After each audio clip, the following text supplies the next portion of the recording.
Hello everyone, this is Preeti hair.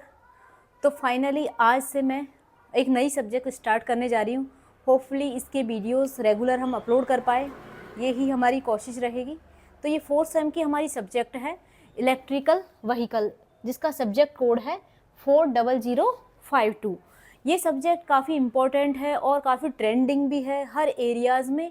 ठीक है, MTech ले लो या अपने बीटेक ले लो या फिर अपनी डिप्लोमा ले लो, और इसमें आप काफ़ी अच्छा फ्यूचर भी बना सकते हो। तो आज का जो फर्स्ट लेक्चर है हमारा इलेक्ट्रिकल व्हीकल सब्जेक्ट का, ये इंट्रोडक्शन लेक्चर है कि इसमें कितना क्या सिलेबस कवर करने वाले हैं हम, कितनी यूनिट्स है और इन यूनिट्स में कौन कौन से टॉपिक हम कवर करने वाले हैं, ये सब हम इस सब्जेक्ट में डिस्कस करेंगे। ठीक है, तो आइए सबसे पहले हमारी है unit number 1, introduction to hybrid electrical vehicle. ठीक है, इसमें हम हाइब्रिड इलेक्ट्रिकल व्हीकल का इंट्रोडक्शन जानेंगे। ठीक है, तो फर्स्ट ऑफ ऑल हमारा आता है इवोल्यूशन ऑफ इलेक्ट्रिकल व्हीकल। ठीक है, इवोल्यूशन से हमारा क्या है कि इनका कब आविष्कार हुआ था, ठीक है, और किस तरीके से इनका बीच में जो आविष्कार रुक गया था उसके क्या रीजन थे फेलियर होने के, कि हम जो गैसोलीन व्हीकल है उन पे स्विच हो गए, क्या रीजंस थे। ठीक है, तो कुछ रीजंस जैसे हमें पता है गैसोलीन पे कि कॉस्ट ज़्यादा थी, एक बैटरी बैकअप नहीं था, बैटरी चार्ज करने के लिए चार्जर नहीं था। ये फ़िलहाल भी अपने साथ ये आप देखते हो ये प्रॉब्लम काफ़ी फेस करने को मिल रही है कि जो इलेक्ट्रिकल बैटरी ऑपरेटेड व्हीकल है उसमें बैटरी अपनी फास्ट चार्ज नहीं हो पाती, थोड़ा टाइम लेती है और क्या है रेंज कम होती है। तो फिर क्या हुआ था, उस ड्यूरेशन में हम किस पे स्विच हुए थे, 1920 के समथिंग हम गैसोलीन व्हीकल पे स्विच हो गए थे। गैसोलीन हमारे क्या जो कन्वेंशनल व्हीकल्स होते हैं वो हमारे क्या होते हैं, gasoline vehicle. Conventional like diesel operated vehicle, जो हमारी गाड़ियाँ किससे डीजल या किससे ऑपरेट होती है, पेट्रोल से ऑपरेट होती है।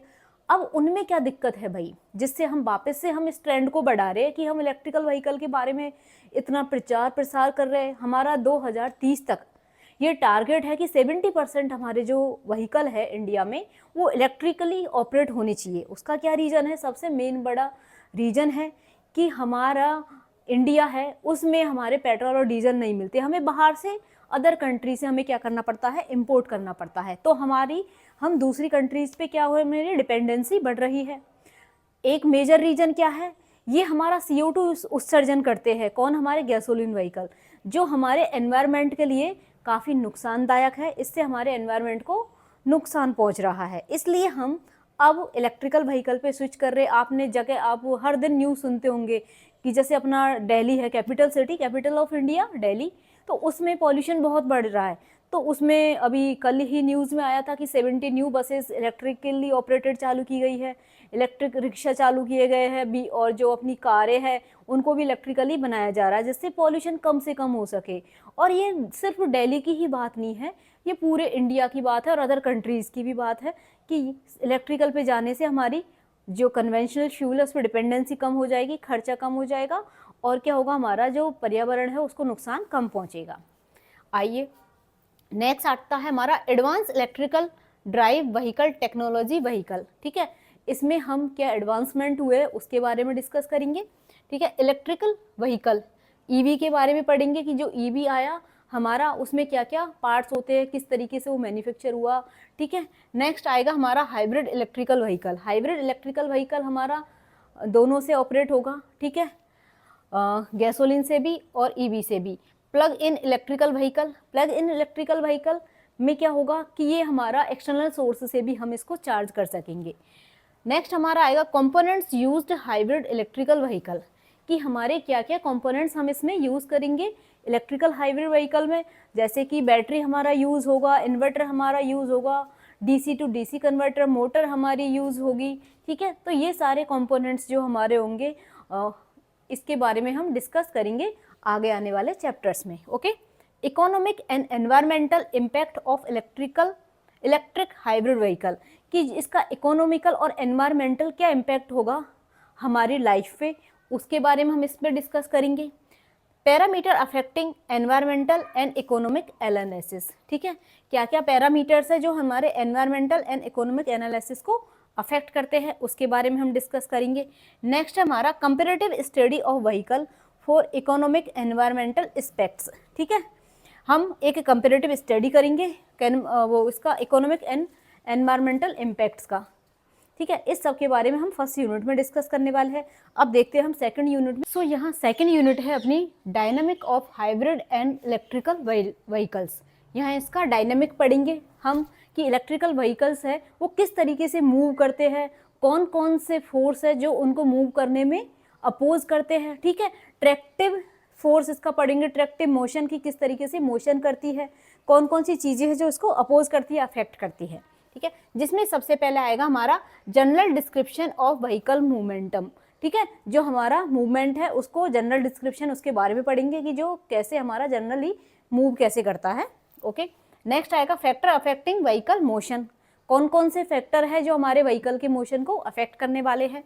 तो उसमें हम पढ़ेंगे व्हीकल रेजिस्टेंस। व्हीकल का कुछ रेजिस्टेंस होगा, हमारी कार बाइक इनका सेल्फ रेजिस्टेंस होता है जो उसको आगे मूव करने में से रोकता है, आगे मूव करने से। ठीक है, तो हमारा जो न्यूटन्स का सेकंड नियम है, सेकंड द्वितीय नियम है, उसको हम यहाँ अप्लाई करेंगे जिससे हमारा व्हीकल मूव करेगा। ओके, नेक्स्ट आता हमारा टायर ग्राउंड एडेशन। ठीक है, टायर ग्राउंड का एडेशन यूज करेंगे। Rolling resistance, aerodynamic drag, aerodynamic drag के बारे में हम यहाँ पढ़ेंगे। इक्वेशन ऑफ ग्रेडिंग रेजिस्टेंस, जो ग्रेडिंग रेजिस्टेंस है हमारा उसकी इक्वेशन के बारे में हम रीड आउट करेंगे। एंड डायनामिक इक्वेशन, व्हीकल की डायनामिक इक्वेशन हम निकालेंगे। ये दोनों ही इक्वेशन एग्जाम के पॉइंट ऑफ व्यू से काफ़ी इंपॉर्टेंट है। एंड ड्राइव ट्रेन कॉन्फ़िगरेशन, जो ड्राइव ट्रेन है उसका कॉन्फ़िगरेशन पढ़ेंगे, पूरा एक ब्लॉक डायग्राम होगा उसका। ठीक है, automobile power train, automobile power train के बारे में रीड करेंगे। Classification of vehicle power plant, vehicle power plant के कितने प्लांट्स होते हैं उसके बारे में। Classification of Motors used in electrical vehicle. ठीक है, तो मोटर सबसे इंपॉर्टेंट पार्ट होता है इलेक्ट्रिकल व्हीकल को ड्राइव करने में, तो उसमें किस किस टाइप की मोटर हम यूज़ करते हैं उनके बारे में, उसके क्लासिफिकेशन उसके टाइप के बारे में रीड करेंगे।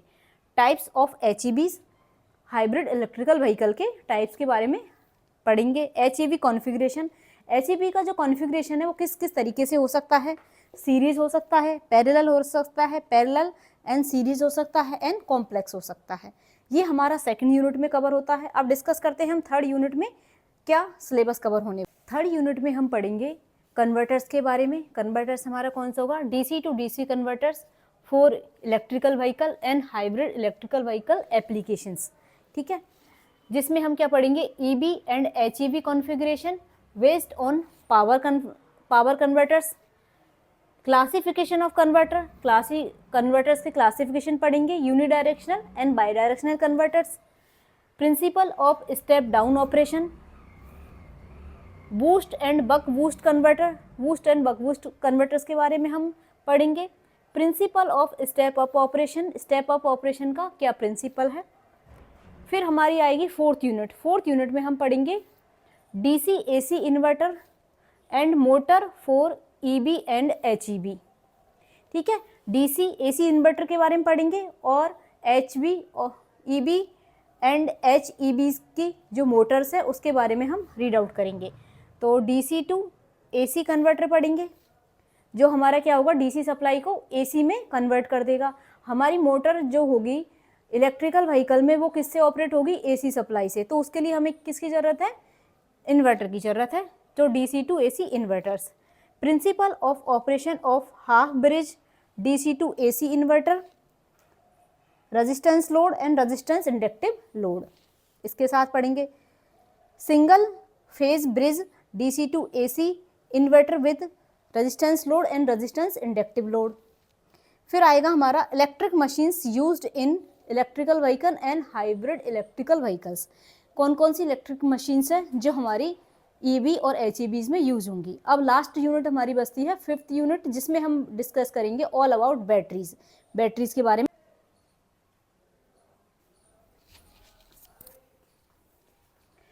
अब हमारी आती है फिफ्थ यूनिट में बैटरीज। ठीक है, जो हमारे व्हीकल है जिसका मेन पार्ट है, क्योंकि चार्ज हमारी बैटरी होगी तो ही हमारी क्या चलेगी, व्हीकल चलेगा, है ना। फ्यूल की जगह हम बैटरी यूज़ में लेते हैं, तो बैटरी के बारे में हम देखेंगे किस टाइप की हम बैटरी इसमें यूज़ लेंगे। पहले कौन सी बैटरी यूज़ हो रही थी, अभी जैसे हाइड्रोजन का काफ़ी ट्रेंड में आ रहा है कि भाई बैटरी में कुछ ऐसा है कि उनको डिस्पोज करते हैं तो वो बहुत टाइम में डिस्पोज होती है। ठीक है, तो वो एनवायरनमेंट के लिए सही नहीं है, तो हाइड्रोजन फ्यूल पे हम स्विच कर रहे हैं, उस पर हमारे एक्सपेरिमेंट और रिसर्च चल रही है।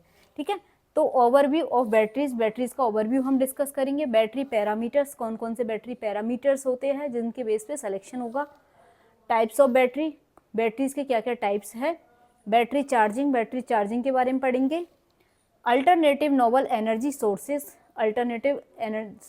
के बारे में पढ़ेंगे। सोलर फोटोवोल्टिक सेल्स के बारे में डिस्कस करने वाले हैं। And super capacitor, fly wheels. And last में हमारा है रीजनरेटिव ब्रेकिंग इन ईबीज में रीजनरेटिव ब्रेकिंग जो होगी उसके बारे में हम डिस्कस करेंगे। तो ये हमारा इलेक्ट्रिक व्हीकल सब्जेक्ट है, उसका कोर्स ओवरव्यू फिनिश होता है।